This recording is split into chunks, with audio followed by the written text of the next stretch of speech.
los viejos amores que no están. Bueno, lo que les contaba, y por qué he elegido este tema para arrancar esta tarde, la bienvenida formal. Tengo el honor, que hace 1 año y medio estuvimos aquí, más o menos, 2 años. ¿Cuánto era? 1 año y medio, más o menos. La última vez fue para la campaña, el cierre de la campaña por el sí. Sí, 1 año y medio, un poquito más, sí. Que tuve en este mismo estudio y sentado en esta misma silla, Adolfo Pérez Esquivel, Premio Nobel de la Paz. Adolfo, buenas tardes, bienvenido. Bien, gracias. Esta es tu casa, como tú sabes. Sí, gracias. Y nos acompaña también Ana Juanchi, una de las coordinadoras de Serpaz para América Latina. ¿Cómo estás, Ana? Buenas tardes, muy bien, muchas gracias.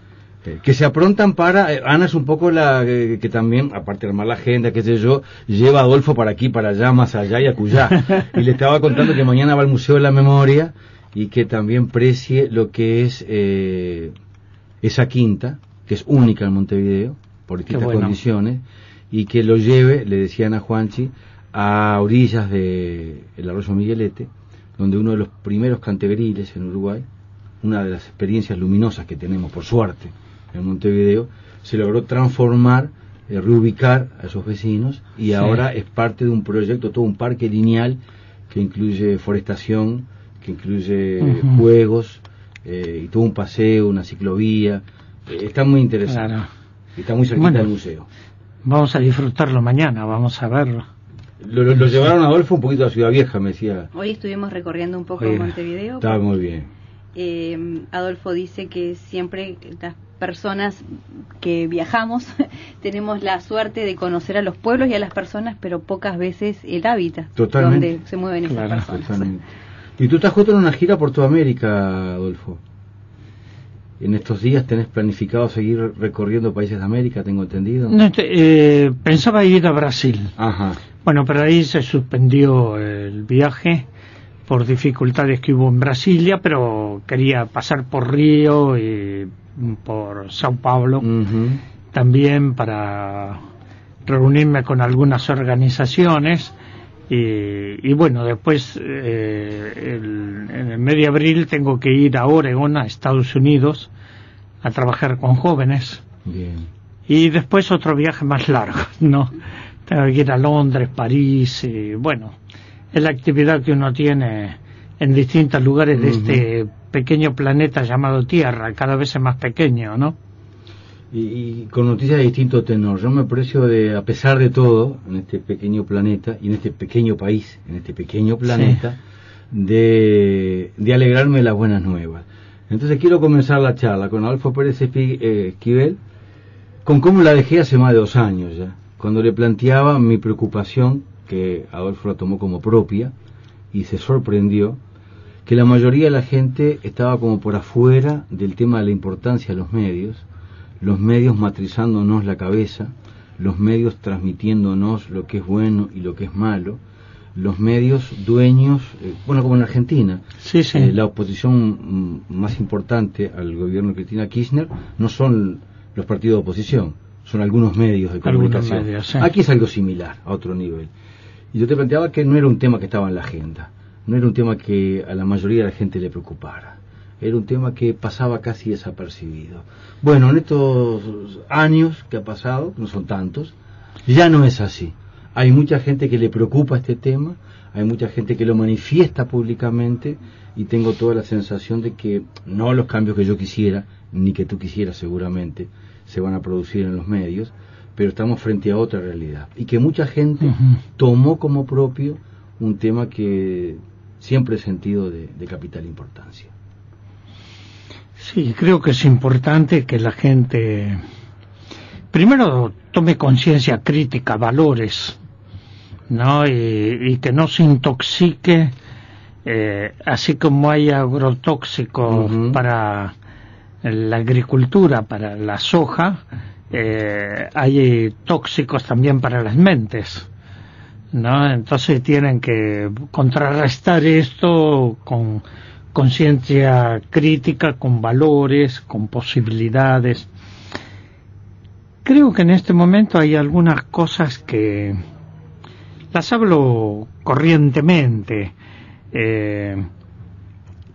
y es no dejarse dominar por los monocultivos de las mentes.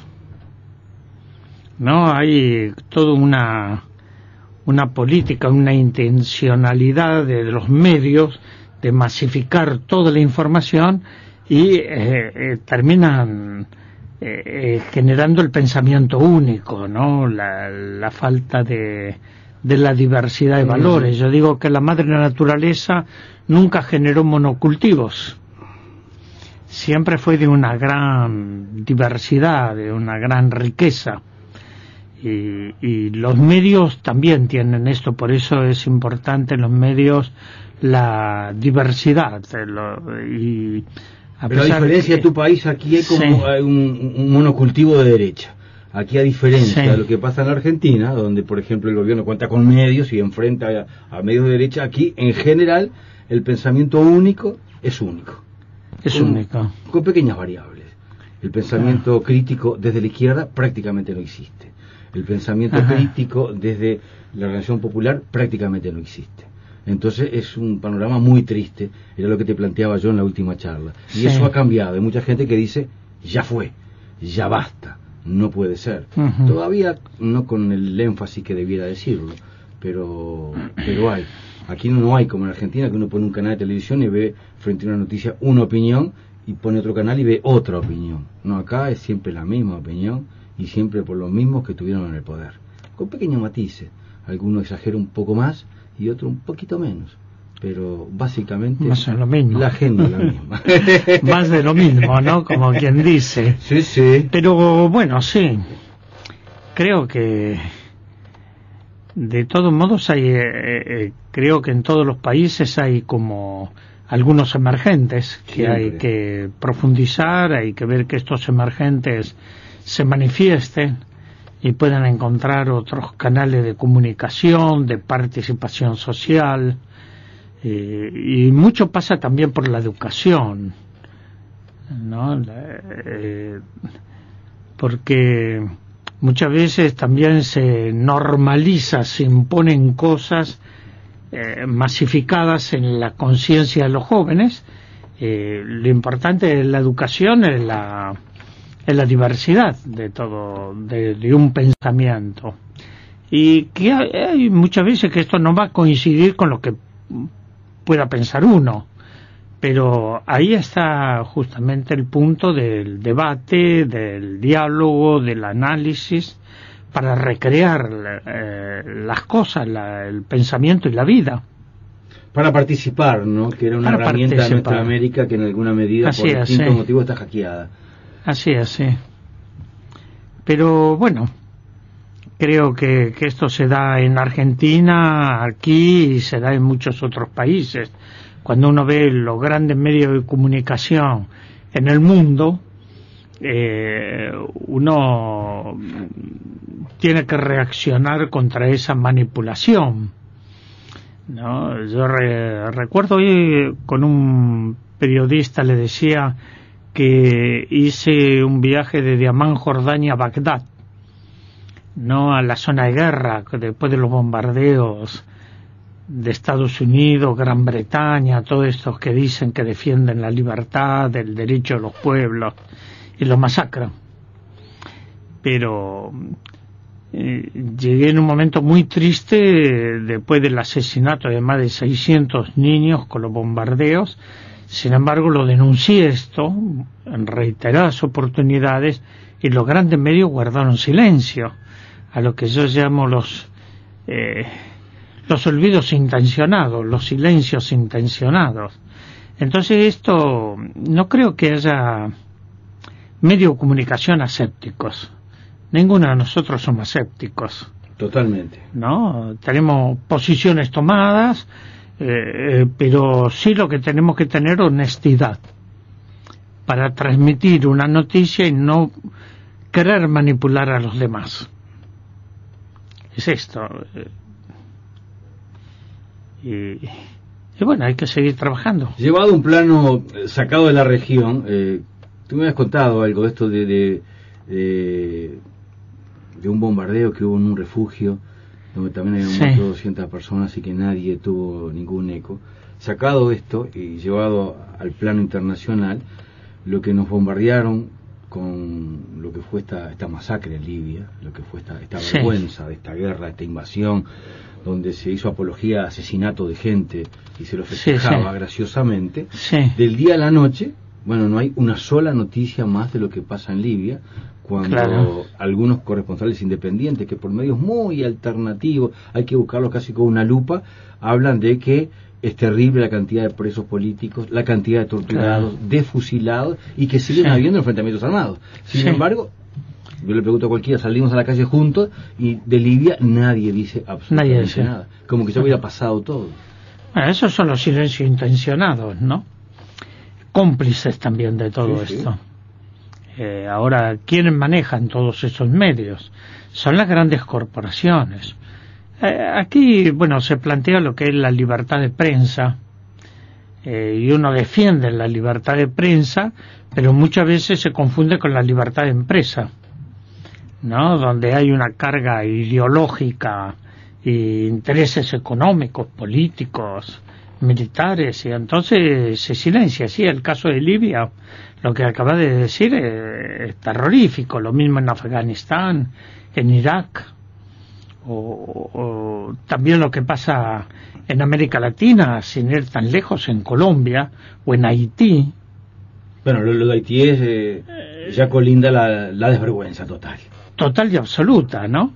El caso de Haití, el problema colombiano, ¿no? Honduras, donde se mata periodistas. 25 van ya para esta. Bueno, y sin embargo, los medios de comunicación guardan absoluto silencio.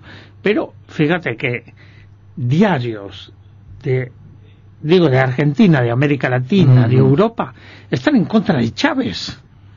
Lo tratan de dictador a Chávez, a Evo, a Correa, pero no dicen nada ¿no? de los logros cuando la UNESCO lo declara a esos países libres de analfabetismo. Si en Venezuela o en Cuba hubieran muerto 25 periodistas, ya habría gente en Naciones Unidas invitando a una invasión.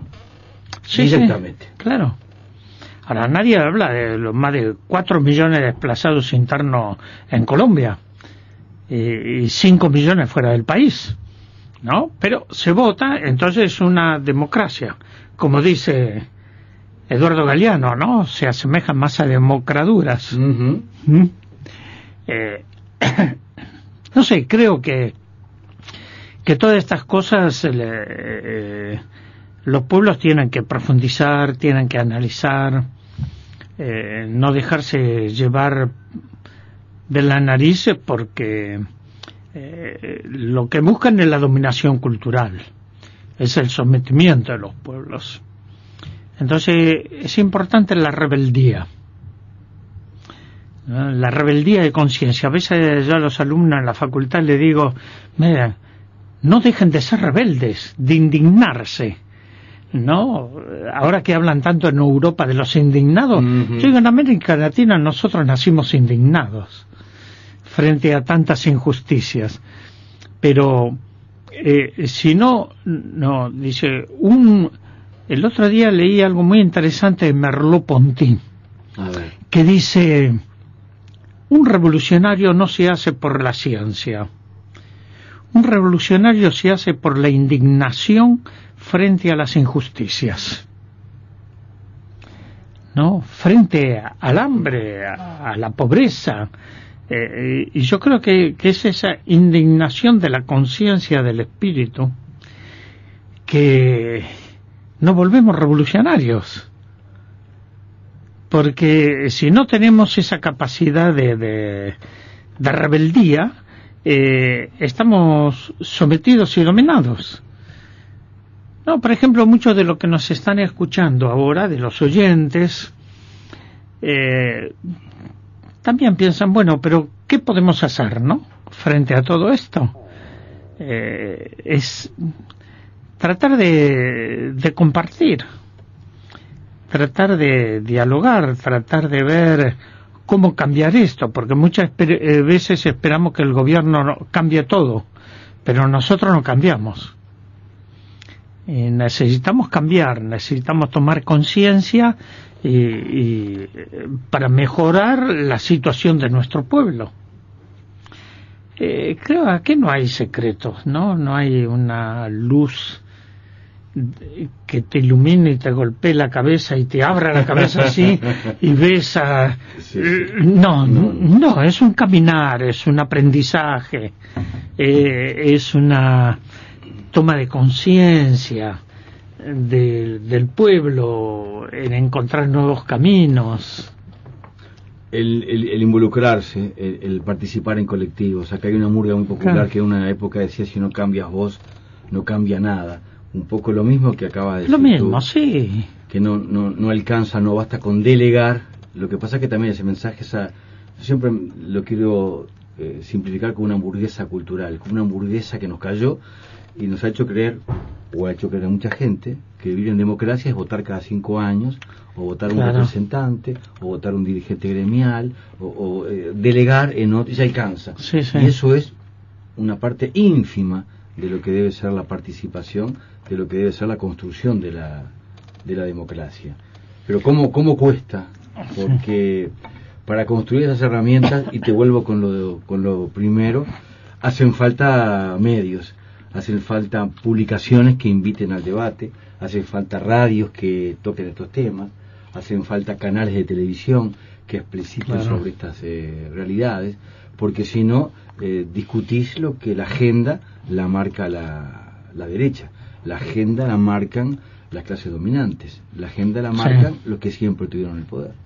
Sí, por lo menos uno que trata de seguir los medios directamente en Argentina, ¿no? Los canales de televisión son de terror, ¿no? Porque es una alienación total, un vacío, ¿no?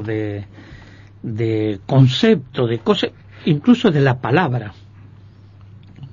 En los medios de comunicación lo que hay que recuperar es el sentido profundo de la palabra. La palabra es energía, es una fuerza que siempre digo que con una palabra podemos amar y con una palabra podemos destruir. Y es la palabra. La fuerza de la palabra. La fuerza de la palabra. La fuerza de la palabra tiene que movilizar las conciencias y los espíritus, ¿no? Por eso, liberando la palabra, liberamos el pensamiento. Y yo creo que ahí donde está, pero cuando tenemos a través de la mentira tantas palabras amarradas, esto de lo que pasa en Libia, en Irak, en Afganistán, en América Latina, en otra parte del mundo, este bombardeo de palabras vaciadas de contenido, eso daña profundamente. Tú que has tenido la posibilidad de conversar largo y tendido con la cabeza pensante de Cuba, el comandante Fidel Castro, sus reflexiones, que siempre son más que interesantes, ¿qué caja de repercusión tiene? ¿Dónde se escucha esa palabra? Ahí tienes un ejemplo de que uno puede estar, yo no digo que se esté de acuerdo, pero digo qué interesante punto de vista calificado, pensante, y ¿dónde repercute? Por poner un ejemplo, si tenemos que construir puentes para conocer otro pensamiento. Sí, he conversado mucho con Fidel Castro. Para mí es el gran estadista mundial viviente. Sí. En varias décadas. En todo, es un hombre con un pensamiento crítico, siempre pensando en los pueblos. Y en el futuro. Tratando de dar lo mejor para su pueblo y para todo el continente. Antes Cuba estaba muy solo, y Cuba está acompañado por muchos otros países que están recuperando su identidad, su conciencia crítica, su participación, además tener voz propia. Antes ningún país latinoamericano tenía voz propia, salvo Cuba, que se rebeló contra una gran potencia como Estados Unidos, Pero de Cuba siempre los medios trataron de mostrar lo peor, ¿no? Pero nunca lo mejor, que no se mueren los niños de hambre, que todos tienen salud, tienen educación. Hay una pobreza digna, hay un bloqueo de más de 50 años. Sin embargo, los medios que atacan a Cuba jamás mencionan eso, cómo se viola el derecho de un pueblo que defiende su autodeterminación, su soberanía y su dignidad. Bueno, con Fidel ahora en este último viaje hablamos algún tiempito, 9 horas. Sí, sabía ese dato, que me pareció increíble. Por un lado habla de la salud del comandante Fidel Castro, y otro lado habla de tu vocación y la de él, de a través de la palabra entender este mundo y tirar señales para que todos lo entendamos. No, y después vos sabés, para dar la palabra tenés que saber escucharla. Claro. ¿Sí? Yo creo que es esto. Esta es la gran riqueza. Fidel sabe escuchar y sabe analizar lo que le dicen. Se va a publicar todo este encuentro de las 9 horas con Fidel. Ah, qué interesante. No, porque hay cosas maravillosas. Ahí estaba Frei Beto, estaba Estela Caloni, Ignacio Ramonet del Monde Diplomatique, ¿no? Atilio Borón, en fin, había muchísima gente de todas partes. Y bueno, fue como respirar aire fresco, ¿no? De un pensador como Fidel, y siempre preocupado de cómo mejorar la vida del pueblo y la unidad continental, ¿no? Este abrazo que tenemos que darnos a nivel continental, pero un abrazo de hermanos, de hermanas, de construcción colectiva, de participación. Creo que están cambiando muchas cosas. Y te puedo decir, abrí el Congreso de Enseñanza Superior de las universidades, participaron 2.400 delegados de todas partes del mundo. Y paralelamente a este encuentro estaba la Feria del Libro. Sí, señor. En la Feria del Libro yo presenté uno de mis libros, Resistir en la Esperanza.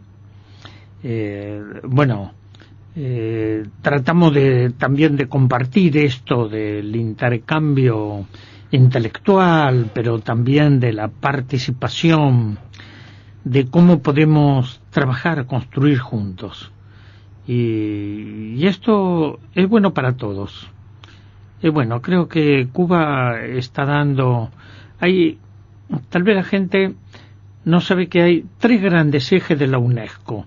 Una, ciencia y tecnología, funciona aquí en Montevideo.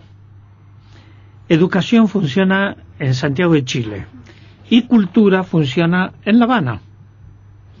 Entonces, en La Habana, junto con la UNESCO, se organizó este encuentro, donde hablamos mucho sobre desarrollo. ¿Qué entendemos hoy por desarrollo? ¿Qué queremos desarrollar? ¿No? Cuando hay desarrollo se confunde con explotación, por eso la importancia de la palabra, ¿no? Desarrollo, tenemos que extraer todos los recursos, bienes naturales, tenemos que destruir esto, porque esto no da dinero. Oscar Wilde decía que hay quienes saben el precio de todas las cosas y el valor de ninguna. Precio y valor no son lo mismo. Entonces, cuando hablamos de desarrollo, ¿a qué nos referimos, no? Es un tema apasionante en esta coyuntura de nuestra América, ¿no? Sí, creo que tenemos que plantear. Hoy vamos a hablar un poco de eso en la universidad. Sí, ¿no? En un rato en el Paraninfo está hablando Adolfo Pérez Esquivel frente a algunos proyectos, megaproyectos que hay aquí en nuestra América. Hay gente que se opone en un todo y hay gente que lo apoya en un todo. Y yo me quedo con el pensamiento que escuché la otra vez de Rafael Correa, cuando había gente que se oponía en un todo, y él le recordaba cuando Ernesto Che Guevara, ministro en Cuba, no se le ocurrió parar la producción de níquel, al contrario, la profundizó, porque sacar riqueza de la tierra depende quién la saque, cómo la saque y para qué la saque. una discusión que en nuestra América se está polarizando. Algunos no quieren hacer nada. Tenemos petróleo, tenemos hierro, tenemos cobre, no saquemos nada. Y otros dicen, saquemos todo. Claro. Bueno, pero ni tan ni tan poco. Y el pensamiento de Rafael Correa me pareció muy claro, y que pusiera como ejemplo a Ernesto Che Guevara, que no se le ocurrió cerrar la mina de níquel. No dijo esto contamina, no, al contrario. Y están buscando más petróleo en Cuba. Y están buscando más petróleo. Hay que buscar el equilibrio, ¿no? De no dañar la madre naturaleza, preservar los recursos. Uno no puede estar contra la minería. Lo que pasa es que uno está en contra de la devastación. Por ejemplo, hay estudios que dicen, si el mundo tuviese el consumo de los Estados Unidos, no existiría. En 20 años se agotarían las reservas mundiales. Pero antes, si los chinos tuvieran cada uno 2 coches como tienen los norteamericanos, el mundo no existiría. Es decir, desapareceríamos directamente, ¿no? Es suicida. Entonces no nos suicidemos, tratemos de ser racionales, respetar a la madre naturaleza, buscar un equilibrio entre lo que es una producción razonable, y esto tiene que ver con la economía. Hay así muy rápidamente, ¿no? Hay una economía que es la productiva. Se produce tanto se pone en el mercado, se vende, se redistribuye. Es una economía de la producción. Lo otro, a lo que estamos sometidos, es a una economía de la especulación, ¿no? Donde el mercado fija los valores. No lo fija el productor, lo fija el mercado. Y el mercado no puede ser que en la bolsa de valores, que son los antivalores, suban y bajan las acciones en 2, 3 minutos, 5 minutos. Hay quienes se funden, hay quienes ganan millones. Bueno, esa es una economía virtual, es falso. Es la economía especulativa. Y delictiva por momentos, ¿no? O por momentos. En su totalidad, ¿no? Eso. Ahora, ¿qué pasa con el ser humano? ¿Dónde queda?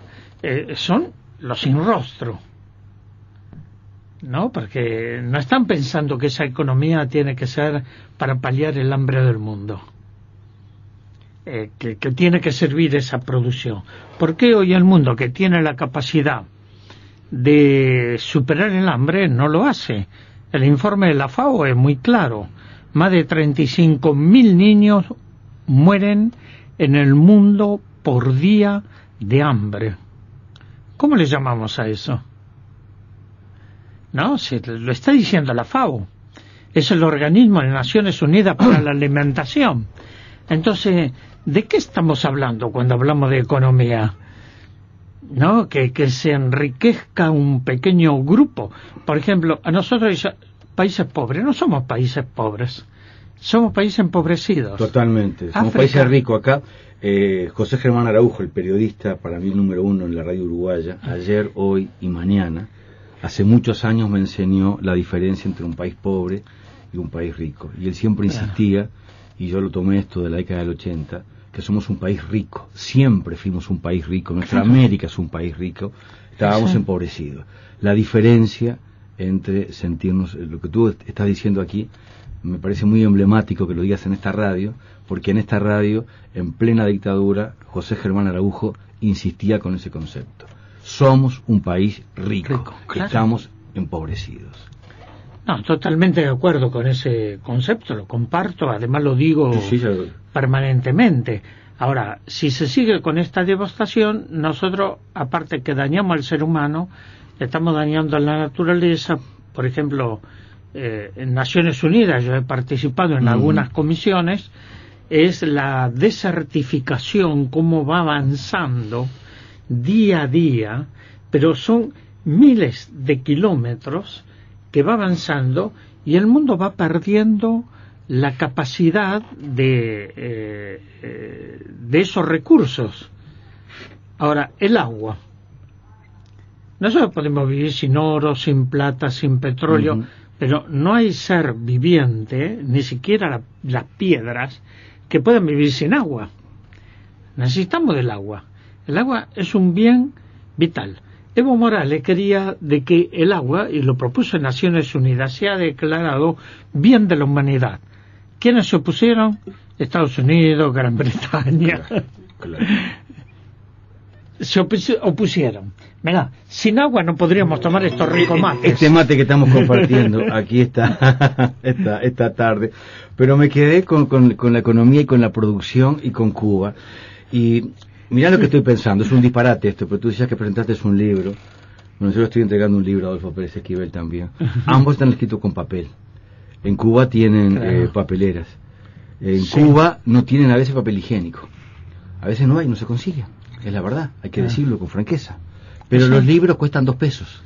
Porque el Estado, en esa producción que tiene, hace un esfuerzo para que los libros, no solo los textos de estudio, sino los libros comunes, la gente pueda leerlo. Eso es una actitud. Está haciendo pero es una actitud que un gobierno, que una economía, que alguien en algún lugar decidió. Entonces uno podrá encontrarse con que no hay papel para envolver obsequios. Hay dificultades para el papel higiénico, pero no hay dificultades para que, a pesar del bloqueo, a pesar del periodo especial que pasó terrible, siempre se siguieran editando libros, muchos, y a un precio que es simbólico. Es un ejemplo de lo que veníamos hablando. Es un ejemplo. Creo que las cosas, cuando hay voluntad política y conciencia, son posibles. ¿No? Es posible esto que decimos en el Foro Social Mundial, otro mundo es posible. Claro que es posible. Ahora, ¿qué hacemos nosotros para que eso sea posible? ¿No? ¿Cómo participamos? Es cierto, Cuba, con la cuestión... recuerdo que voy a contar una anécdota con Fidel. Hace ya muchos años esto. Creo que fue de los primeros viajes que hice a Cuba, y Fidel me dice, mira, vamos a agarrar un coche y vamos a Los Ingenios, porque era la Zafra. ¿No? Y me dice, mira, yo tengo que conversar un poco aquí con la gente, con los directivos del ingenio. ¿Querés hablar con la gente? Anda por ahí, hablar con los trabajadores.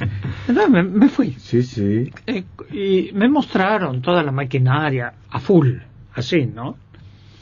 Yo miraba y decía, pero esto, conociendo un poquito de las cosas así, de las máquinas, esto debe ser del año 29, del año 30, todo funcionando, pero funcionando bien.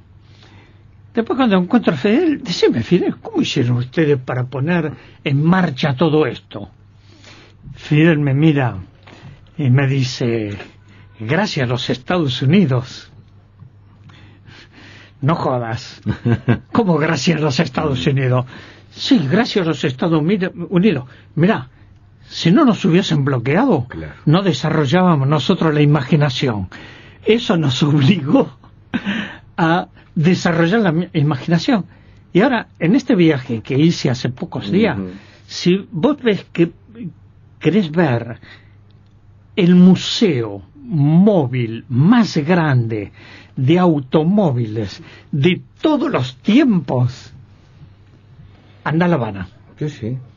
Están todos pintados, arregladitos, todos funcionan. Y ninguno se puede vender fuera de fronteras.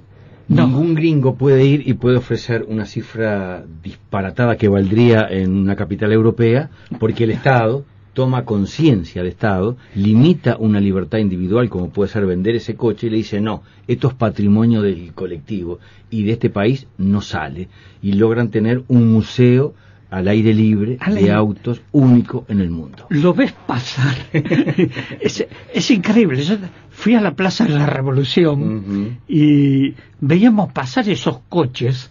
Pero esto es una maravilla. La creatividad, el ingenio de la gente, porque no pueden importar, entonces lo fabrican. Y está todo en funcionamiento. Entonces, la creatividad de los pueblos es genial. Y esto de Fidel me quedó porque dice, frente a la desgracia, ¿qué hacemos? ¿Nos lamentamos o ponemos mano a la obra, construimos, trabajamos, socializamos las cosas, tratamos de crear juntos y compartir lo que tenemos. Y bueno, y creo, encontré La Habana maravillosa. Están reconstruyendo y reciclando todos los edificios de La Habana Vieja, que es hermosísima. Y creo que, bueno, Cuba nos está dando ejemplo de lo que es la resistencia social, cultural. Fíjate, Cuba manda médicos a muchas partes del mundo, ¿no? Pero me quiero referir a Haití. Tuve el gusto de estar conversando con esos médicos en Haití, aquí en la radio, ¿sí? y con los médicos que formó Cuba, los haitianos, sí. Porque no solo es ir con el conocimiento, sino es también trasladar el conocimiento. Y los médicos cubanos que están en Haití y antes del terremoto, ya estaban también en su hospital con médicos haitianos formados en Cuba ahí, gratuitamente. Claro. No, eso es fantástico, ¿no? Porque uno ve no solo médicos y educadores, sino también técnicos agrícolas para recuperar la tierra de su sufrido país que fue devastado totalmente. Pero mandan tropas. Cuba no manda tropas. Manda médicos, manda enfermeros, manda educadores. Entonces, las tropas en Haití, ¿por qué no cambian? En lugar de gastar tanto dinero, comienzan a planear el programa de desarrollo integral para el pueblo haitiano. Es un país, yo lo quiero mucho al pueblo haitiano. He estado muchas veces, hemos compartido muchas cosas, me imagino, buenas y malas, ¿no? Pero es un pueblo sufrido y es un pueblo digno, ¿no? Porque estuve también en Cité Soleil, que es la Villa Miseria, el Cantegril, como le dicen aquí, más terrible que se pueden imaginar. Y un día 2 chicos me dicen, por favor, ¿por qué queremos invitarlo a que venga a Cité Soleil? Porque vamos a hacer una gran inauguración, una obra. Y fuimos. ¿No? Teníamos que saltar sobre piedras para no caer en la materia fecal. Claro. Cuando llegamos a un claro de ahí, bueno, me saludaron, hablamos. Bueno, ¿cuál es la obra que ustedes quieren inaugurar? Y la inauguramos, eran 2 letrinas, una para hombres y otra para mujeres. Esa era la gran inauguración. Y realmente era una gran obra, obvio. Y con mucho gusto la inauguré con ellos. Mira qué buena imagen. ¿Estamos? Pero qué buena imagen para ir cerrando esta charla, porque se nos ha ido el tiempo. Daría para seguir 9 horas, como estuviste conmigo, escuchándote, y ni te digo si sacamos mensajito de texto, si sacamos el teléfono, y sería un privilegio. Y eso que no le he preguntado todavía, por respetuoso, porque le tengo una gran estima a Adolfo Pérez Esquivel, ¿qué pacto tiene con el diablo, con los dioses, o con la Pachamama, o no sé con quién, qué pócima, que siempre lo veo y siempre está igual? Yo ya tengo 80 años. No, ya lo sé, ya lo sé, pero estás igual cuando te conocí en Argentina, en la dictadura. Me cuido, sí, sí, la salud, y trato de hacer ejercicios. Se ve que te cuidas mucho, está muy bien. Tener una actividad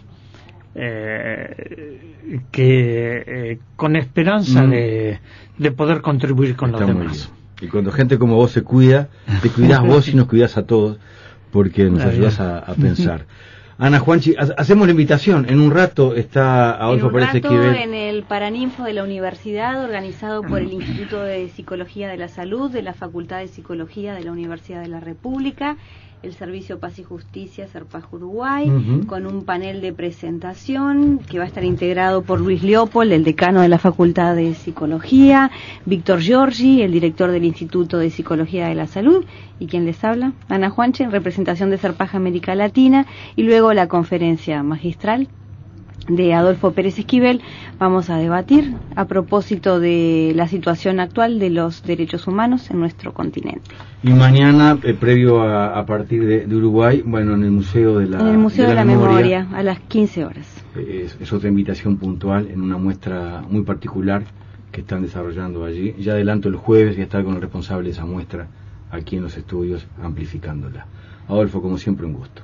Bueno, gracias, y a todos aquellos que nos están oyendo, quiero enviarles un fraterno abrazo solidario de paz y bien. Muchísimas gracias por el espacio, como siempre, Alberto. Yo cada vez que te escucho, Adolfo, con el paz y bien me queda dando vuelta y me trae momentos muy fuertes de aquí del sur. Paz y bien, Adolfo. Gracias. El departamento de prensa, inmenso honor esta tarde volver a tener aquí en los estudios de la 30 al Premio Nobel de la Paz, Adolfo Pérez Esquivel. Dejaron su sangre en el lodo, todo está escondido.